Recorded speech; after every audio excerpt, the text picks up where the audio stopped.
Gledaj. Gledaj. Čitaj. Čitaj. Slušaj. Slušaj. Čitaj, gledaj, slušaj. Danas podcast. U jednoj od prethodnih epizoda Danas podcasta razgovarali smo o tome koliko se hrane baca, a danas govorimo o jednom načinu da se taj problem koliko toliko reši. Moje ime je Nina Čolić, sa mnom danas su aktivistkinje inicijative Zajednički frižider, Tamara Stojković i Emilija Bojić. Hvala vam što ste se odazvale pozivu da gostujete u našem podcastu. Za početak voljela bih da negde ljudima koji nisu upućeni u to čime se bavi vaša inicijativa, kažete šta je to zapravo Zajednički frižider, kako kao inicijativa, tako i fizički. Hvala tebi na pozivu. Pa ovako, Zajednički frižider je omladinska inicijativa koju smo pokrenula Emilija i ja.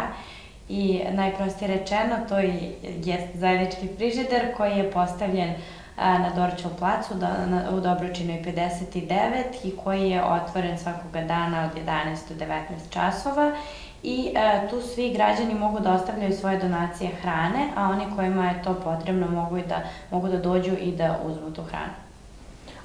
Recimo sada negde bih voljela da čujem vašu stranu. Kako ste došli na tu ideju? Pa na ideju smo došli tako što smo se prijavile na WWF-ov program koji je zapravo način za mlade ljude da pokrenu neke svoje inicijative. Tako da nismo se znale pre ovoga i upoznale smo se baš kroz taj program i htjela da napravimo neko svoje rešenje za klimatske promene, odnosno da ih ublažimo na neki način i ovo je bila naša ideja. I kako baš Zajednički frižider? Odakle nekako je neobično vrlo rešenje, dakle i vrlo zanimljiv način da se zapravo dva velika problema, što je dakle siromaštvo i klimatske promene reše makar pokušaju da se reše na neki način. Kako ta ideja? Obje smo negdje bile motivisane otpadom. Ja sam razmišljala o otpadu hrane i na koje sve načine to utiče na klimatske promene, na ekologiju.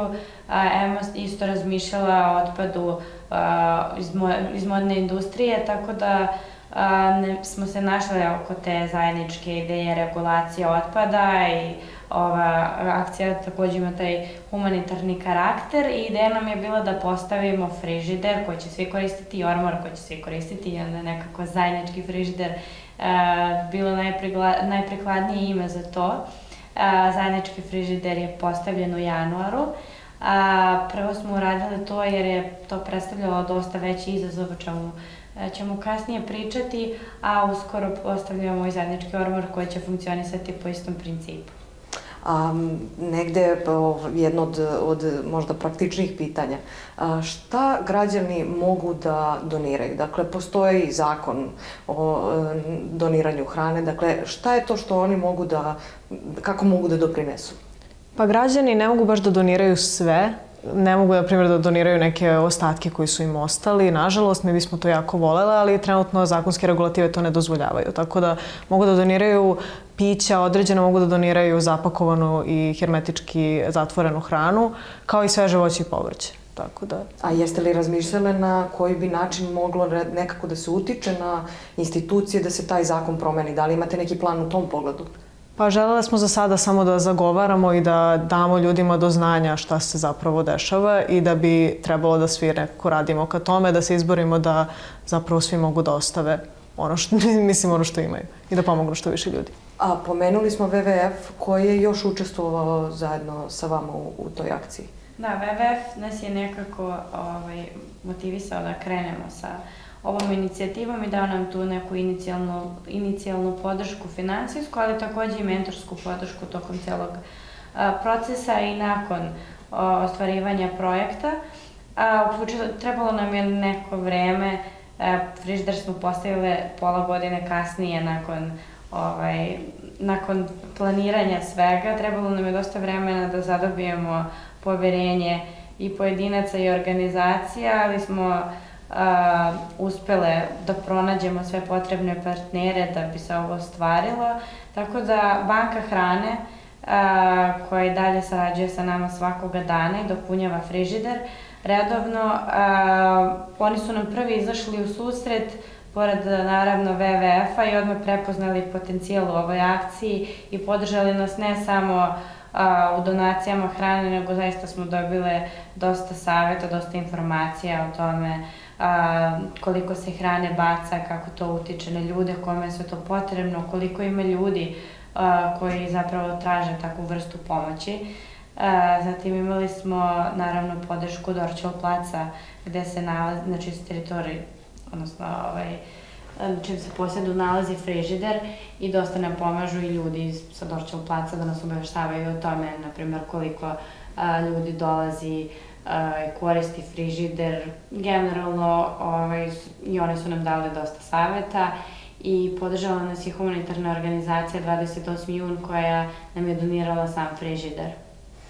Kada smo kod korisnika, dakle, da li imate neki okviran broj koliko ljudi zapravo koristi zajednički frižider i kakve su reakcije, da li je bilo nekih komentara? Svejedno je, možete nije. Reakcije su bile prilično pozitivne. Mi nemamo tačne informacije koliko ljudi koristi, zato što nismo želeli da ima taj princip da se svako upisuje nakon što, na primjer, iskoristi frižider, jer ljudi često imaju, postoji ta stigma oko toga da neko ne može da uzme, na primjer, zato što ih je sramota i hteli smo da se nekako otarasimo od toga, tako da nemamo baš tačne informacije koliko ljudi koristi, ali to su uglavnom ljudi koji su već na Dorćolu i koji su uglavnom iz tog regiona i onda su tu nekako svakodnevno. A komentari? Komentari su, posebno komentari korisnika frižidera nas naročito dirnu i kada ih sretnemo, to je stvarno nevjerojatno iskustvo, pošto bilo dosta problema i komplikacija tokom čitavog procesa i još uvek naravno postoje i postojeće, ali kada se sretnemo sa njima to stvarno bude nevažno i sjetimo se zašto smo krenule da radimo uopšte ovo i to nam nekako vrati, umire nas i vrati nam motivaciju.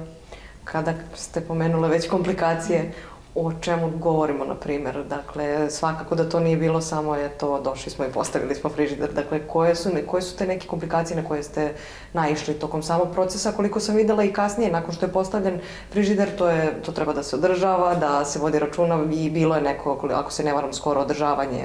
Na kratko je nešto bio zatvoren, ili tako? Jeste. Šta to predstavlja? Šta to ljudi ne vide zapravo, koji to posao stoji iza postavljanja jednog takvog frižidera?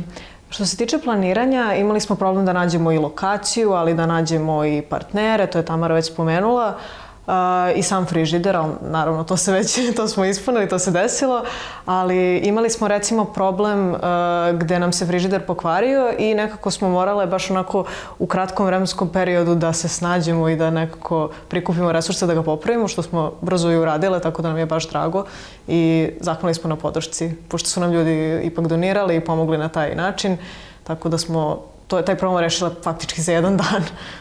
A kakva je reakcija, dakle, ljudi iz vaše neke okoline, društvene mreže? Šta vam pišu, šta vam govore? Da li su to najčešće neka pitanja ili, pošto koliko sam mogla da vidim, uglavnom su sve neke reči podrške kada se pominje zajednički frižider? Jesu, stvarno sve su bili pozitivni komentari i mi nismo očekivale toliki feedback ni od korisnika, ni od donatora, ni od ljudi na društvenim mrežama i u medijima i zaista smo dobili od svih njih ogromnu podršku i to nas je nekih prvih mjesec dana nekako preplavilo, jer mi smo pola godine u potpunosti same radile na ovom projektu i kada je postavljen zajednički frižider, to je zadobilo dosta medijske pažnje i počeli smo da primamo desetine poruka, baš dosta poruka, e-mailova, ponuda za saradnju. Još uvek tad nismo imale oformljen tim i bilo je teško organizovati taj tim i treba sada podeliti uloge da bi se ovo proširilo i dosta ljudi je u tih prvih par dana imalo pitanja kada će se to postaviti u njihovom gradu, što je nemoguće uraditi za tako kratak vremenski period sa 2 osobe. Tako da i sada dobijamo takva pitanja, ali sada nam je fokus na tome da proširimo tim kako bismo mogli da uopšte proširimo inicijativu, da uradimo neke nove akcije, sprovedemo neke nove ideje. I da, eto, to je bilo zanimljivo iskustvo dobiti toliku podršku, jer to dosta deluje bajno i zanimljivo kada se gleda s polja, ali onako bilo je stresno jako prvih mjeseci. Da, Da, definitivno. Posebno zato što smo ipak bile samo nas dve. Tako da, eto, poručila bih možda ljudima ako gledaju, da možda ako žele da nam se pridruže kao volonter, ne samo za održavanje frižidera i za čišćenje frižidera i sve to, već i za nekako ako želite, mislim ako ljudi žele da se bave možda planiranjem različitih projekata sa nama, to bi možda bilo interesantno za njih. Nama bi svakako značila podrška. A ko čini vaš tim trenutno sad? Dakle, da pomenemo i ljude koji nisu danas sa nama ovde. Pa trenutno, dobro, nas dve naravno, ali tu su i naši volonteri kojih ima oko 20 i onda ne bismo mogle baš sve da ih spomenemo, ali jako nam je drago što su tu s nama. Iako su uglavnom pozitivni komentari, naišla sam na recimo jedan jedini, ne toliko negativan komentar koliko neku primetbu na račun toga da je to... Da, to je jedan od u prvim danima kada je postavljen frižider, dakle da može neko eventualno da naiđe da isprazni taj frižider iz bilo kog razloga, da može da bude nehigijenski. Vi ste dokazali što se tiče higijene da vodite računa o tome. Međutim, da li ste imali takvih problema u smislu da neko dođe i isprazni frižider bez zapravo potrebe za tim? Pa naravno, uvijek to je bila glavna sumnja svih ljudi koji su čuli za naš projekat pre nego što se ostvario i kada je počeo sa funkcionisanjem. Međutim, te sumnje oko higijene, kao što si napomenula, su brzo nestale jer zaista su volonteri ažurni i trude se i da oni obilaze frižider svakoga dana i bacaju namirnice kojima je prošao rok trajanja ili koje nisu bezbedne, čiste frižider, tako da je to okej. Ali što se tiče pražnjenja frižidera, naravno da postoji uvek mogućnost da se to dogodi, ali kao što smo rekle, kada bismo mi kontrolisali ko će i koliko uzimati hrane iz frižidera, to bi izgubilo čitavu poentu i ni u jednom trenutku nismo želeli da radimo tako nešto. Niti da imamo nikakve provere, jednostavno nama je okej da dođe neko ko možda može da priušti sebi nešto da jede, ali eto, jednostavno cilj nije... Akcija ima i taj humanitarni karakter, ali naravno i smanjenje hrane. Sad u nekom idealnom društvu ne bi bilo te stigme, svi bi se osjećali slobodni da uzmu hranu i da ostave i da više donacija hrane bude dozvoljeno, ali evo, trenutno naravno da je potrebnije ugroženim vrstama. Ja se izvinjavam, socijalno ugroženim građanima i u početku je bilo tog straha da će se frižider skloniti ubrzo i ljudi su gledali da uzmu više hrane da bi se obezbedili, međutim stekli su poverenje tokom vremena u nas, znaju da je frižider tu, da će biti pun, tako da nema potrebe da se pokupi sve iz njega. Dakle, ne postoji neki datum kada će da bude sklonjen frižider, dakle tu je da ostane, ili tako? Da. Koji su neki još problemi što se tiče tog, kada je već postavljen frižider, na koje ste naišli? Dakle, da li je to bilo nekih većih, bukvalno tako da kažem, problema samo? Dakle, kada je već postavljen, ne u samom procesu? Pa, mislim, to što ste spomenuli, bilo je pražnjenja, opet to nama nekako, kada su ljudi saznali, kao što je Tamara rekla, da će ostati, onda nije se toliko dešavalo, ali opet sa druge strane, niko ko ne isprazni frižider to ne radi zato što mu se sviđa da isprazni ceo frižider. Ipak je i njemu nekako bilo potrebno da su toj osobi koja je to uradila. Tako da, jedino mislim možda problem može da bude to što imamo volontere, ali trebalo bi nam još za održavanje. Sad konkretno van toga ja ne mislim da ima nekih većih problema. Jesu li vam neke institucije baš prilazile i nudile vam neku vrstu podrške? Ne. Mi smo pokušali da sarađujemo sa institucijama pre postavljanja frižidera, ali oni nisu institucije kojima smo se obratile, nisu zapravo videle, nisu smatrali da je ova inicijativa bezbedna i korisna, tako da je ovo sprovedeno uz pomoć nevladinih organizacija i nekih pojedinaca koji su nam ponudili pomoć. Pomenule smo frižidere u drugim delovima grada, pa tako i drugim gradovima u Srbiji. Negde sam pročitala da je to vaša želja da se ostvari u nekom momentu, pa bih sad voljela da popričam o tome. Ljudi ne shvataju koliko vremena je potrebno za tako neki projekat, pa bih voljela da negde objasnite šta to sve predstavlja prepreke, dakle, da se to ostvari makar u Beogradu na više lokacija. Da. Spomenuli smo to da nam je trebalo 7 meseci da mi zapravo postavimo taj prvi frižider. Naravno, to je prvi frižider, tako da nekako nismo znale u šta se baš upuštamo. Sada kada znamo, verujem da će to biti mnogo brže nekako, ali opet ima dosta nekako delova toga. Naći lokaciju, naći sam frižider. Sad naći frižider to je definitivno manji problem nego sama lokacija. Zato što to uglavnom ne bi baš bilo dobro da to bude neka nešto državno, kako ne bismo tražili dozvolu i tako dalje i da bismo imali dobru saradnju ako je privatni prostor. Zbog toga takođe trebalo bi podeliti volontere, znači sada imamo samo jedan frižider, tako da nije teško, ljudi znaju kuda da idu, ali ako bismo morali da podelimo timove za jedan frižider, za drugi i tako dalje. I baš zbog toga je to toliko komplikovano i onda, na primjer, kada bismo htjeli u drugom gradu, moramo da nađemo ljude iz tog grada, a pošto smo iz Beograda, onda uglavnom su nam na raspolaganju ljudi iz Beograda, pa baš zbog toga. Neki dodatni komentar? Pa mislim da ovo nisu neki problemi koji će nas sprečiti. Ono što nas je sprečilo u prethodnih par meseci da postavimo druge frižidere je uglavnom bilo neke druge obaveze, neka druga angažovanja. Emilin prijemni za fakultet, moje studiranje u inostranstvu, tako da kad niste tu ne možete sad skroz da se... Ovo je stvarno bio intenzivan rad, 6 meseci, koliko god to zvučilo suludo i suvišno. Mislim da ćemo uspeti, jednostavno, mislim da je najveći izazov ta lokacija, jer treba dosta aspekata da se ispuni, kao što je, na primjer, Dorćol plac, dosta prometno mesto, opet ne nalazi se na sred nekog trotoara, tu uvek ima ljudi, lako pristupačno, tako da kada nađemo lokaciju i prave ljude, to je posle sve lako rešivo. Još sad kad smo negde dotakle se toga, ko su Emilija i Tamara? Dakle, da prikažemo ljudima ko su osobe koje su odvojile svoje vreme od studiranja, da li ovde, da li u inostranstvu, nije ni bitno. Dakle, da za jedan ovakav cilj, human cilj pre svega.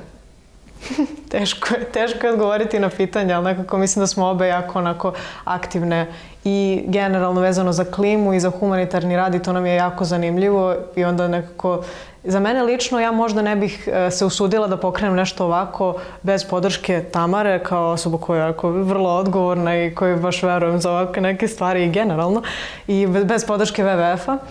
Ali ovako mislim da je ovo nešto smo uvek htele da sprovedemo, makar nešto slično, da nekako na neki način da pomognemo ljudima i onda nam je baš drago što smo mogle i što ćemo nastaviti da se ovim bavimo. Da, mislim da dosta nas mladih ljudi krije neke talente, želje u sebi i organizacije poput WWF-a koje to probude u mladim ljudima zapravo prave veliku razliku u društvu. Samo jedan mali primer, to je bilo dosta naših kolega koji su sprovodili neke druge akcije i da, svako od nas ima nešto da ponudi ovom svetu i mi nismo razmišljale kad smo ovo radili ni o osnivanju organizacije, ni koliko će se ovo pročuti, baš smo bile fokusirane samo na to što je suština ove akcije. Da, bilo bi divno kada bi sve organizacije i institucije radilo na tome, na motivisanju i na buđenju i na davanju te neke inicijalne podrške mladim ljudima. Ne samo za ekološke projekte, nego generalno.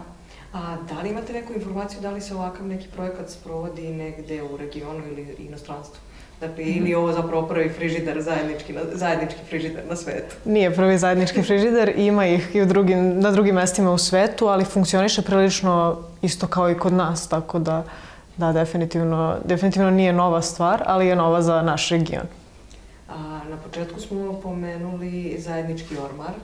Volela bih da i o tome popričamo, iako nije tema o hrani, ali je jedan isto sličan i zanimljiv projekat. Dakle, šta je u planu, kada može to i gde da se očekuje?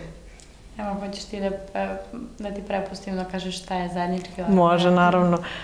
Zajednički ormar, mislim, to je isto kao zajednički frižider, jedan orman gde ljudi mogu da ostave odeću koja im nije potrebna više, a koja nekome znači dosta.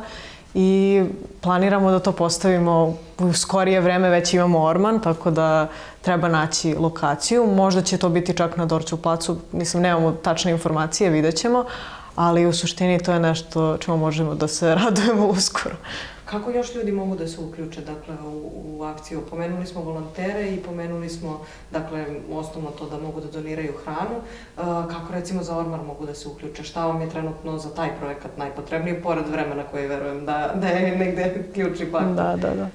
Što se tiče ormara, mogu, naravno, osim što mogu donirati odeću, što nam mogu pomoći u održavanju frižidera, mogu da nam se jave i jednostavno planiramo da osnujemo nevladinu organizaciju uskoro i planiramo da pokrenemo nove akcije, kako ekološke, tako humanitarne, i da mi sada pomognemo članovima našeg novog tima da sprovedu neke svoje ideje i akcije, tako da apsolutno nema nekog limita kako se mogu priključiti.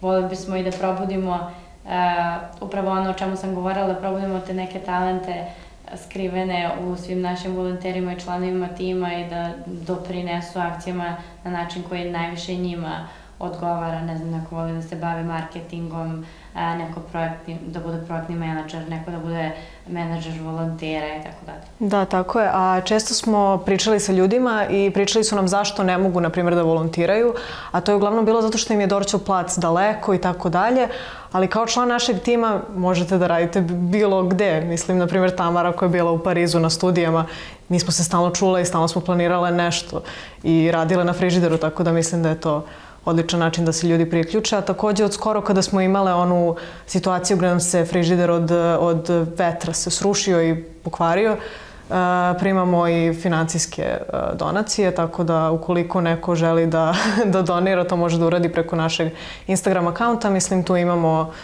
u deskripciji našeg profila imamo načine da se donira. I za kraj da ponovimo još jednom, dakle, zajednički frižider se nalazi na Dorćol placu i od koliko do koliko građani mogu da dođu da doniraju, koje je radno vreme, ajde tako da kažem? Od 11 do 19 časova, u Dobručini 59.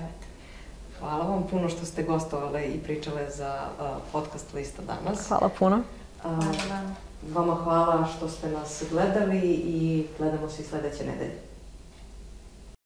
Gledaj. Čitaj. Slušaj. Čitaj, gledaj, slušaj. Danas podcast.